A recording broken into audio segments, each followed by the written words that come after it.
Hello, ഞാൻ Ali. Welcome to cleans media podcast episode 5. ഇന്ന് ഞാൻ നിങ്ങളോട് ഷെയർ ചെയ്യാൻ പോകുന്ന ടോപ്പിക് ഞാൻ എങ്ങനെയാണ് യൂട്യൂബിലോട്ട് വന്നത്, അല്ലെങ്കിൽ എനിക്ക് യൂട്യൂബ് ചാനൽ തുടങ്ങാനുള്ള പ്രചോദനം എന്താണ് എന്നതിനെ കുറിച്ചിട്ടാണ്. യൂട്യൂബിലോട്ട് വരാൻ ആഗ്രഹിക്കുന്ന ഒരാൾക്കാണെങ്കിൽ ഇത് ഉപകാരപ്പെടും. പുതുതായി യൂട്യൂബ് ചാനൽ തുടങ്ങാൻ ആഗ്രഹിക്കുന്ന ആളുകളാണ്, യൂട്യൂബിൽ നിന്ന് ഏണിങ്സ് ഒക്കെ ഉണ്ടാക്കാൻ ആഗ്രഹിക്കുന്ന ആളുകളാണെങ്കിലും എൻ്റെ അനുഭവത്തെ കുറിച്ചിട്ട് ഞാൻ കുറച്ച് കാര്യങ്ങൾ ഞാൻ പറഞ്ഞുതരാം. ഞാൻ 2016 അങ്ങനെ എന്തോ ആണ് എൻ്റെ യൂട്യൂബ് ചാനൽ ഞാൻ സ്റ്റാർട്ട് ചെയ്യുന്നത്. ഇപ്പോൾ 2025 ഏകദേശം ഒരു 23K+ സബ്സ്ക്രൈബേഴ്സ് എനിക്കുണ്ട്. ഒരുപാട് സന്തോഷമുണ്ട്. ഞാൻ ഇങ്ങനെ എത്തുന്നു ഞാൻ വിചാരിച്ചിട്ടില്ല കേട്ടോ. അപ്പോൾ ഞാൻ ഒരുപാട് പറയുന്നില്ല, നമ്മളെ വിഷയത്തിലോട്ട് കിടക്കാം. എനിക്ക് യൂട്യൂബ് ചാനൽ തുടങ്ങാനായിട്ട് ഒരു പ്രചോദനം തന്ന തന്നെ എൻ്റെ ഒരു സക്സസ് ആണ്. അപ്പം ഞാൻ എൻ്റെ സ്വന്തമായിട്ടുള്ള സ്റ്റുഡിയോയിൽ നിന്നാണ് ഞാൻ പോഡ്കാസ്റ്റ് വീഡിയോ ചെയ്യുന്നത്. ഈ സ്ഥാപനം ഞാൻ ഏകദേശം 2011 ഞാൻ സ്റ്റാർട്ട് ചെയ്തത്. ആ സമയത്തൊക്കെ എനിക്ക് ഫോട്ടോഗ്രാഫി എൻ്റെ പ്രൊഫഷണൽ ആണെങ്കിലും എൻ്റെ പാഷൻ അല്ലെങ്കിൽ ഞാൻ കൂടുതൽ കോൺസെൻട്രേറ്റ് ചെയ്തിരുന്നത് ക്രാഫ്റ്റ് വർക്കിലോട്ടാണ്. എനിക്ക് ഇൻഡോർ പ്ലാന്റ്സ്, അതുപോലെ ചെടിച്ചട്ടികൾ, അതുപോലെ വെറൈറ്റി ആയിട്ടുള്ള നല്ല രസമുള്ള പോട്ടുകൾ,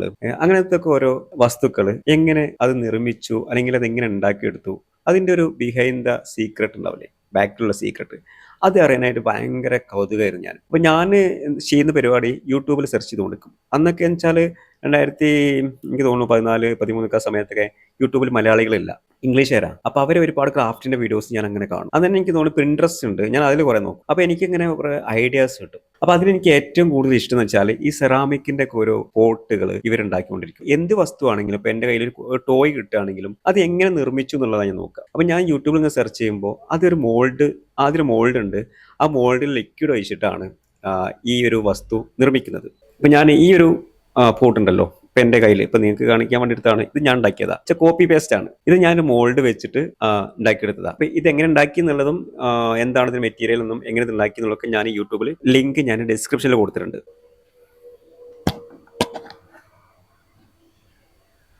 ഒരു അബദ്ധം പറ്റിപ്പോയി, ഞാനിത് പ്ലേ ചെയ്തിട്ടില്ല ഇതുവരെ. അതാണ് നമ്മളെ ഒരു യൂട്യൂബ് ചാനലിൻ്റെ ഏറ്റവും വലിയ റിസ്ക്. അല്ലെങ്കിൽ ഞാൻ എപ്പോഴും വീഡിയോ ചെയ്യുമ്പോൾ പെർഫെക്ഷൻ നന്നായി നോക്കും. കാരണം ഞാൻ തന്നെ ഉള്ളൂ ക്യാമറ ചെയ്യാനും ഈ ലൈറ്റ് ചെയ്യാനും ഒക്കെ ഞാൻ തന്നെയാണ്. വേറെ ആളെ ഒരു സഹായത്തിന് ഞാൻ വിളിക്കലില്ല. ആളുണ്ടെങ്കിൽ ഞാൻ വിളിക്കില്ല. പക്ഷേ ഇപ്പോൾ ഉണ്ടോ, ഇപ്പോൾ ഇതിൽ മുന്നേ ഞാൻ ഈ ഒരു ഇൻട്രോ പറയാൻ തന്നെ ചിലപ്പോൾ 2-3 ടേക്ക് ചെയ്യാൻ പോയിട്ടുണ്ട്. കാരണം വെച്ചാൽ എന്തെങ്കിലും ഒന്ന് ഞാൻ മറന്നിട്ട് ഇപ്പോൾ തന്നെ ഉണ്ടോ അത് പൗസ് ചെയ്ത് വെച്ച്. അപ്പോൾ അത് പോട്ടെ, സാരല്ല. ഇതൊക്കെയാണ് ഇതിൻ്റെ റിസ്ക്. പക്ഷേ റിസ്ക് നമ്മൾ എടുത്തേ പറ്റുള്ളൂ കേട്ടോ. അപ്പോൾ ഇത്തരം പോട്ടുകൾ ഇത് ഞാൻ തൽക്കാലം വെക്കട്ടെ. അപ്പം ഇങ്ങനെയുള്ള വസ്തുക്കൾ ക്യാമറ റെക്കോർഡറിന് തോന്നുന്നുണ്ട് കേട്ടോ. ക്യാമറ റെക്കോർഡറില്ലേ ഉണ്ട്, ഒരു വിശ്വാസം മാത്രമാണ്. അപ്പോൾ ഇങ്ങനെയുള്ള വസ്തുക്കൾ എങ്ങനെ നിർമ്മിക്കാം, ഇതിനുള്ള ഒരു മെറ്റീരിയൽ എവിടെ കിട്ടും എന്നൊക്കെയുള്ള അന്വേഷണമായിരുന്നു. അപ്പോൾ ഞാനിങ്ങനെ യൂട്യൂബിൽ ഇരുന്നിട്ട് വീഡിയോസ് അങ്ങനെ സെർച്ച് ചെയ്തുകൊണ്ടിരിക്കും. ഇംഗ്ലീഷാണ്, കുറേയൊക്കെ മനസ്സിലാവും, കുറേ മനസ്സിലാവില്ല. അപ്പോൾ ഞാൻ ഇതിൻ്റെ ഒരു ലിക്വിഡാണ് എനിക്ക് മനസ്സിലായി. ഇത് മോൾഡ് ഉണ്ടാക്കാനായിട്ട് ഒരു ലിക്വിഡാണ്. അപ്പോൾ അത് ഞാനിങ്ങനെ അതിൻ്റെ വീഡിയോയും ഫോട്ടോ ഒക്കെ എടുത്തിട്ട് എനിക്കറിയാവുന്ന ഈ പെയിന്റ് ഷോപ്പ്, അങ്ങനത്തെ ഷോപ്പുകളിലൊക്കെ ഞാൻ പോയിട്ട് ഞങ്ങൾ ചോദിക്കും, ഇതിവിടെ കിട്ടുമോ, ഇത് എവിടെ നിന്നാണ് കിട്ടുക എന്നൊക്കെ. പക്ഷെ അവർക്കൊക്കെ എന്നെ കൈ ഒഴിഞ്ഞു എന്നല്ലാണ്ട് എനിക്ക് ആ ഒരു മെറ്റീരിയൽ കിട്ടാനില്ല. അങ്ങനെ ഞാൻ അന്നത്തെ കാലത്ത് ഞാൻ ആമസോണിൽ നോക്കുമ്പോൾ ഇങ്ങോട്ട് ഷിപ്പിംഗ് ഇല്ല, ഉണ്ടെങ്കിൽ ഇത്ര നല്ല റേറ്റ് കൊടുക്കണം, ഇങ്ങോട്ട് വരില്ല. പക്ഷെ ഞാനത് ഉപേക്ഷിച്ചു. പക്ഷെ ഞാൻ ആ ലിക്വിഡ് വേണ്ടി ഞാൻ ആദ്യ പരീക്ഷണം നടത്തിയത് എനാമൽ പെയിന്റ് ഇല്ലേ, ആ പെയിന്റ് കുറച്ച് ബാലൻസ് വീട്ടിലിരിക്കുന്നുണ്ട് ഒരു ടിന്നിൻ്റെ അകത്ത്. അപ്പം ഞാൻ എന്ത് ചെയ്തു, എൻ്റെ കയ്യിൽ ഒരു റോക്ക് ഉണ്ട്, ഒരു പാറ, ഒരു ഷേപ്പുള്ള ഈ പുഴയിൽ നിന്നൊക്കെ കിട്ടിയത്. അപ്പം എനിക്ക് അതാണ് ഉണ്ടാക്കുന്നത്. കാരണം പിൻട്രസ്റ്റിലൊക്കെ ഞാൻ കണ്ടിട്ടുണ്ട് അതിൻ്റെ ഷേപ്പിൽ ആ ഒരു റോക്കിൽ ഈ ഫോട്ടോയിൽ കാണിച്ച പോലെ സെൻട്രൽ ഒരു ക്യാൻഡിലൊക്കെ വെച്ചിട്ട് ഉള്ളൊരു ക്രാഫ്റ്റ്. അപ്പം ഞാൻ അത് വെച്ച് ചെയ്യാന്ന് വിചാരിച്ചു. ഈ റോക്കിന്റെ ഒരു മോൾഡ് ആദ്യം ഉണ്ടാക്കിയെടുക്കണം. അപ്പം ഞാൻ എന്ത് ചെയ്തു, ഈ റോക്കിന്റെ മോൾഡ് ഉണ്ടാക്കാൻ വേണ്ടി ഞാൻ ആദ്യം ഈ പെയിന്റിന്റെ ടിന്നിൽ ഞാൻ എന്ത് ചെയ്തു, ഇതിങ്ങനെ മുക്കി വെച്ചു. ഞാൻ 2 ദിവസം കഴിഞ്ഞിട്ട് ഒന്ന് വെയിറ്റ് ചെയ്ത് നോക്കിയപ്പോൾ ഫെയിൽഡ് ആയിപ്പോയി. പിന്നീട് ഞാൻ വേറെ കുറെ പരീക്ഷണം നടത്തി നോക്കി. അത് കഴിഞ്ഞ് റബ്ബറിന്റെ പാൽ ഉപയോഗിച്ചിട്ട് അങ്ങനെ ചെയ്ത് നോക്കി, അതും ഫെയിൽ ആയിപ്പോയി. ഇതൊക്കെ ഞാൻ അടുത്തടുത്ത ദിവസങ്ങളല്ല കേട്ടോ, ചിലപ്പോൾ 1 മാസമോ 2 മാസമോ ഒക്കെ എടുക്കും. ഞാൻ ഇതിങ്ങനെ ചിന്തിച്ചുകൊണ്ടിരിക്കുകയായിരിക്കും. ആ ചിന്തയിൽ എന്താണോ അപ്പോൾ വരുന്നത്, അപ്പം ഞാൻ ഷോപ്പ് അടച്ചിട്ട് ഞാൻ ചെയ്യാൻ പോകും. അതായിരുന്നു എൻ്റെ ഏറ്റവും വലിയ ഭ്രാന്ത് അല്ലെങ്കിൽ വട്ട് എന്ന് പറയുന്നത്. അല്ലെങ്കിൽ ചിലപ്പോൾ രാത്രി 2 മണിക്കായിരിക്കും എനിക്ക് ഈ ഒരു തോട്ട് വരിക, അല്ലെങ്കിൽ ഒരു ഐഡിയ വരിക. ആ സമയത്ത് ചിലപ്പോൾ എൻ്റെ കയ്യിൽ എന്തൊക്കെയാണോ ഉള്ളത് അത് വെച്ച് ഞാൻ ചെയ്ത് നോക്കും. അതല്ലെങ്കിൽ ഞാൻ അന്ന് ഉറങ്ങൂല. അത് എവിടെ നിന്ന് കിട്ടും. പിന്നെ അവർ മനസ്സിൽ ഭയങ്കര ഡിസ്റ്റർബായി. ഇത് കെട്ടെന്ന് പറഞ്ഞാൽ പിന്നെ എനിക്ക് ഈ റബ്ബറും പാല് കഴിഞ്ഞിട്ട് ഞാൻ പിന്നെ നോക്കിയത് നമ്മളെ ഗ്ലൂ ഗണ്ണിന്റെ സ്റ്റിക്ക് ഉണ്ടല്ലോ, ഈ ഗ്ലൂ ഗണ്ണിന്റെ സ്റ്റിക്ക് ഞാൻ ഒരുപാടെണ്ണം വാങ്ങിച്ചു കൊടുത്തിട്ട് പുറത്തൊരു അടുപ്പ് വെച്ചുണ്ടാക്കിയിട്ട് അതിൽ പാത്രം വെച്ച് ഈ ഗ്ലൂ ഗണ്ണിന്റെ സ്റ്റിക്കുകൾ മൊത്തം അതിലോട്ട് ഇട്ടു. എന്നിട്ട് ഞാൻ തീ എടുത്തു. അങ്ങനെ മെൽറ്റായി. ഇത് ഞാൻ സെറ്റാക്കി വെച്ച ഈ റോക്കിന്റെ അതിലോട്ട് ഞാൻ എന്ത് ചെയ്തു, ഈ മെൽറ്റായ ഈ ഗ്ലൂ ഒഴിച്ചു കൊടുത്തു. അത് ഏകദേശം സക്സസ് ആയി. കാരണം എനിക്ക് വിചാരിച്ച ആ ഒരു മോൾഡ് കിട്ടി എനിക്ക്. ആ മോൾഡ് ഞാൻ എടുത്തപ്പോൾ എനിക്ക് ഭയങ്കര സന്തോഷമായിട്ട്. കാരണം ഈ റോക്കിലുള്ള ടെക്സ്ചറുകൾ എന്തൊക്കെയാണോ ഒക്കെ അതിൻ്റെ അകത്ത് വന്നിട്ടുണ്ട്. അപ്പോൾ ഞാൻ എന്ത് ചെയ്തു, അതിലോട്ട് ഒഴിക്കാനായിട്ട് കുറച്ച് സിമൻറ്റ് ഗ്രൗട്ട് ഞാൻ അതിലോട്ട് ഒഴിച്ച് 24 അവേഴ്സ് ഞാൻ വെയിറ്റ് ചെയ്തു. പക്ഷേ പാളിപ്പോയി. നമ്മൾ ഉണ്ടാക്കിയ മോൾഡ് ഫ്ലെക്സിബിൾ അല്ല. ഫ്ലെക്സിബിൾ ആയാലുള്ളൂ നമുക്കത് കറക്റ്റായിട്ട് കിട്ടുള്ളൂ, അല്ലെങ്കിൽ പൊട്ടിപ്പോവും, കിട്ടൂല. അങ്ങനെ അതും ഫെയിലായി.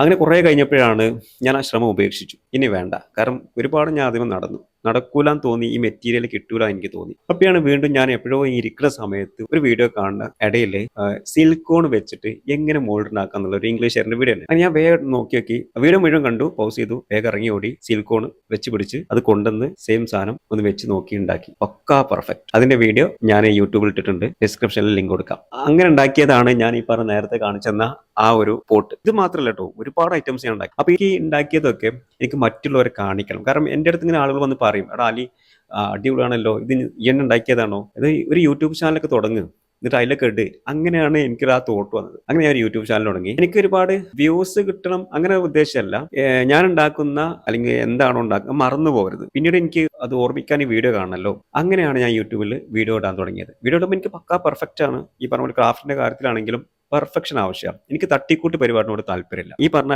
പോട്ടാണെങ്കിലും അതിന്റെ പെർഫെക്ഷൻ, അതിനാ എന്താ പറയുക, ടെക്സ്ചറുകളും അതിന്റെ ആ ഡിസൈൻസും ഒക്കെ കറക്റ്റ് ആവണം. അത് നമ്മളൊരു കയ്യോണ്ട് ഉണ്ടാക്കുന്ന രൂപത്തിൽ കാണാനേ പാടില്ല. അല്ലെങ്കിൽ ഒരു തട്ടിക്കൂട്ട് പരിപാടി എന്ന് പറയില്ല, അത് എനിക്ക് പറ്റില്ല. പക്ക പെർഫെക്ഷൻ ആവും. അതിന്റെ കാര്യത്തിൽ മാത്രമല്ല, ഈ ഷൂട്ടിലാണെങ്കിലും ശരി, ഈ ഒരു സെറ്റ് അല്ലെങ്കിൽ ഈ ഒരു വൈബ് ഞാൻ ഉണ്ടാക്കിയതും പക്കാ പെർഫെക്ഷൻ ആണ്. കാരണം ഈ ഒരു വീഡിയോ എനിക്ക് ഷൂട്ട് ചെയ്യാനായിട്ട് ഒരുപാട് സമയം എടുത്തിട്ടുണ്ട്. കാരണം ഇതിന് ലൈറ്റിംഗ് മൊത്തം ചെയ്യാനായിട്ട്. അങ്ങനെയാണ് എനിക്ക് യൂട്യൂബ് ചാനൽ ഉണ്ടാക്കാനുള്ള പ്രചോദനം ഉണ്ടായത്. നെക്സ്റ്റ്, ഇനി യൂട്യൂബ് ചാനലിലോട്ട് വരുന്നവരോട് എനിക്കൊരു കാര്യം പറയാനുള്ളത്, ഓടിച്ചാടി വരാൻ നിൽക്കരുത്.